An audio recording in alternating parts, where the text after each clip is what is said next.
Hi friends, இது நம்ம civil and business channel. இன்னைக்கு நம்ம பார்க்க போகிற வீடியோ என்ன அப்படின்னா, ஒரு பாத்ரூமில் என்னென்ன கவனிக்கணும், வெட் ஏரியா, ட்ரை ஏரியா தனித்தனியாக பிரிக்கிங்கன்னா அது என்ன மாதிரி பண்ணலாம், அடுத்தது டைல்ஸோட ஹைட்டு, உங்களுக்கு அந்த விண்டோ, டோர் ஓப்பனிங், எல்லா பாத்ரூம் சம்மந்தமான அத்தனை டீட்டெயிலுமே இந்த வீடியோவில் இருக்கும்.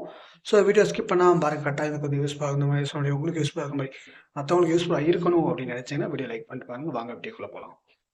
ஒரு அழகான ஒரு பிளான் தேவை, இல்லைன்னா வாஸ்துப்படி நான் வந்து வீடு கட்டலான் இருக்கேன். ஸோ அது எனக்கு தேவை. அது மாதிரி அந்த பிளானுக்கு எவ்வளோ மெட்டீரியல் வரும், மணல், சிமெண்ட்டு, செங்கல், அதுக்கான காஸ்ட் எவ்வளவு, அந்த பில்டிங்க்கான ஓவரால் காஸ்ட் எவ்வளவு அப்படிங்கிறது எனக்கு ஒரு எஸ்டிமேஷன் நான் பண்ணி தரணும். அப்படின்னாலும் இல்லை அப்படின்னா பிளானுக்கு என்ன சைஸில் பில்லர் போடணும், என்ன கம்பி போடணும், எத்தனை கம்பி போடணும், எவ்வளோ குவான்டிட்டி ஆஃப் ஸ்டீல் போடணும் அப்படிங்கிற கம்ப்ளீட் செக்சுரல் சம்மந்தமான டீட்டெயில் வேணும். இல்லை அப்படின்னா அந்த பிளானுக்கு எலிவேஷன் தேவை, முகப்பு தேவை. அதுக்கடுத்து டவுட்டு எதாக இருந்தாலும் கீழே ஒரு நம்பர் இருக்க, நீங்கள் அது கான்டாக்ட் பண்ணுங்கள்.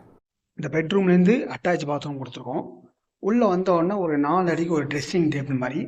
ஏன்னா நம்மளுக்கு கீழே வந்து பாத்ரூம் பைப் எல்லாம் போகிறதுனால ஸ்டெப்பு அது வந்து ஒயரும் அப்படிங்கிற காரணத்தினால இங்கே ஒரு 4 இன்ச்சு ஒரு ஸ்டெப்பு மாதிரி கொடுத்து நம்ம வந்து ட்ரெஸ்ஸிங்க்கு உள்ளே போகிற மாதிரி, அடுத்து வந்து ஒரு 5 இன்ச்சு ஒயரம் கொடுத்து நம்ம வந்து பாத்ரூம்குள்ளே போகிற மாதிரி ரெடி பண்ணியிருக்கோம்.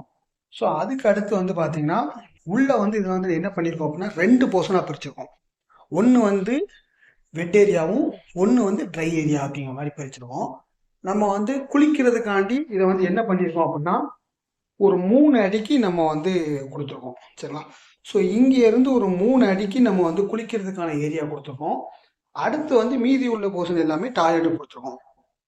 அது வந்து இங்கே வந்து வெஸ்டர்ன் இப்படி வச்சு அதுக்கடுத்து நம்ம வந்து இந்த வெஸ்டர்ன் ஏரியா தனியாக கொடுத்துருக்கோம். எதுக்கு அப்படின்னா இந்த போர்ஷனில் நம்ம வந்து ஒரு பீடிங் கிளாஸ் வைக்கணும் அப்படின்னா இதில் ஒரு கிளாஸ் மாதிரி கொடுத்துக்கலாம். கிளாஸ் மாதிரி கொடுத்து ஒரு சைடு ஸ்லைடிங் மாதிரி கொடுத்து நம்ம வந்து உள்ளே வந்து குளிச்சு இதில் ஒரு ஸ்லைடிங் மாதிரி கிளாஸ் டோர் மாதிரி பயன்படுத்திக்கலாம். ஸோ அதுவும் இதுவும் ஒரு செப்பரேட் ஒரு இன்டீரியர் மாதிரி பண்ணலாம். சரிங்களா? ஸோ அந்த பர்பஸ்க்காண்டி இதை வந்து தனியாகவும் அதை வந்து தனியாகவும் கொடுத்துருக்கோம். அடுத்து இதில் வந்து என்ன பண்ணியிருக்கோம் அப்படின்னா விண்டோ வந்து இங்கே கொடுத்துருக்கோம். இதில் வந்து நம்ம வந்து கிளாஸ் கொடுத்துருவோம். அதுக்கு அடுத்து மேலே வந்து நம்ம வந்து ஹீட்டர் பாயிண்ட் கொடுத்துருக்கோம். அடுத்து இதோட டைல்ஸோட ஹைட் எவ்வளோ வச்சுருக்கோம் அப்படின்னா 6 அடி தான் ஹைட்டு வரும். எதுக்கு இந்த 6 அடி தான் ஹைட் அப்படின்னா நம்மளுக்கு இந்த ஜன்னல் இது யார்ட்டையும் நம்ம வந்து 1/2 அடி உயர்த்திட்டோம். அதில் ஒரு 4 இது ஒரு 5 ஒரு 9 இன்ச்சு வரைக்கும் நம்ம ஃப்ளோர்லேருந்து உயர்த்திட்டோம். அப்படிங்கிறனால இது மொத்தமே நம்மளுக்கு 6.25 அடி தான் வரும். ஏன்னா இந்த ஜன்னலோட லேண்டிங் லெவலில் தான் நம்ம வந்து கொடுக்கணும். ஏன்னா இதுக்கு மேலே நம்ம வந்து 7 அடி கணக்கு பண்ணி நம்ம கொடுக்கணும் அப்படின்னு கொடுத்தோம் அப்படின்னா அதே 7 அடி அப்படிங்கிற இதில் ஒரு 3/4 அடி பீஸ் விழுந்துடும். ஸோ அது பார்க்கறதுக்கு யூனிஃபார்மும் இருக்காது, நல்லாவும் இருக்காது. நம்மளுக்கு இதுக்கு மேலே தேவையும் பட போகிறதில்ல. ஒரு ஆள் நின்னா நம்ம தண்ணி படுறது வந்து பார்த்தீங்கன்னா இந்த செவத்தில் படக்கூடாது. ஸோ அது படாது. ஸோ அதுக்காண்டி நம்ம வந்து இந்த பர்பஸ் வந்து தேவையில்லாத காரணத்தினால வந்து பார்த்தீங்கன்னா நம்ம லிண்டல் லெவலுக்கு நம்ம அந்த டோர் ஓப்பனிங் லெவலுக்கு நம்ம வந்து கம்ப்ளீட்டாக வந்து டைல்ஸ் கொடுத்து நம்ம வந்து பண்ணிட்டோம். இதில் வந்து டோர் வந்து எப்படி வரும் அப்படின்னா டோர் வந்து இப்படி இப்படி நம்ம திறக்கும் அப்படின்னா இந்த பக்கம் சாயிற மாதிரி அப்படிங்கிறது நம்மளுக்கு வந்து இடைஞ்சலே இல்லை. ஸோ இந்த பக்கம் சாயும் நம்மளுக்கு வந்து வெஸ்டர்ன் இங்கே இருக்கும். நம்ம உள்ளே போனோம் அப்படின்னா இதில் ஒரு ஸ்லைடிங் கிளாஸ் மாதிரி ஓப்பன் பண்ணி நம்ம இதில் வந்து ஷவர் பாத் பண்ணிக்கலாம். சரிங்களா? ஸோ அடுத்து வந்து வாஷ் பேஷன் வந்து இந்த முக்கில் இங்கே நம்மளுக்கு வெஸ்டர்ன் இருக்கா, இந்த முக்கில் வாஷ் பேஷன் நம்ம வந்து ஒரு டேப் பயன்படுத்தி நம்ம இந்த இடத்த ஒரு வாஷ் பேஷனாக பயன்படுத்திக்கலாம்.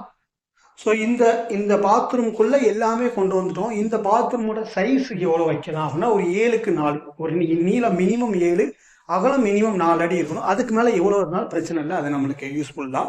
ஸோ மினிமம் சைஸ் இதை மெயின்டைன் பண்ணோம் அப்படின்னா நம்ம அந்த மாதிரி வெட்டிங் ட்ரையும் தனித்தனியாகவும் பறித்து வாஷ் பேஷன், வெஸ்டர்னு, ஹீட்ரு, அடுத்து வந்து பார்த்தீங்கன்னா ஷவரு எல்லாமே இதிலேயே கொண்டு வந்து நம்ம வந்து பண்ணிக்கலாம். சரிங்களா? வீடியோ யூஸ்ஃபுல்லாக இருந்தால் அந்த வீடியோ வந்து லைக் பண்ணிக்கோங்க. இந்த சேனலை வந்து சப்ஸ்கிரைப் பண்ணிக்கோங்க. தொடர்ந்து இந்த மாதிரி யூஸ்ஃபுல்லான உங்களுக்கு வந்துக்கிட்டே இருக்குது. உங்களுக்கு ஏதாவது plan, estimation, elevation, structural drawing எதாவது இருந்தால் ஸ்கிரீனில் நம்பர் கான்டாக்ட் பண்ணுங்கள். தேங்க்யூ ஃபார் வாட்சிங் திஸ் வீடியோ. தேங்க்யூ.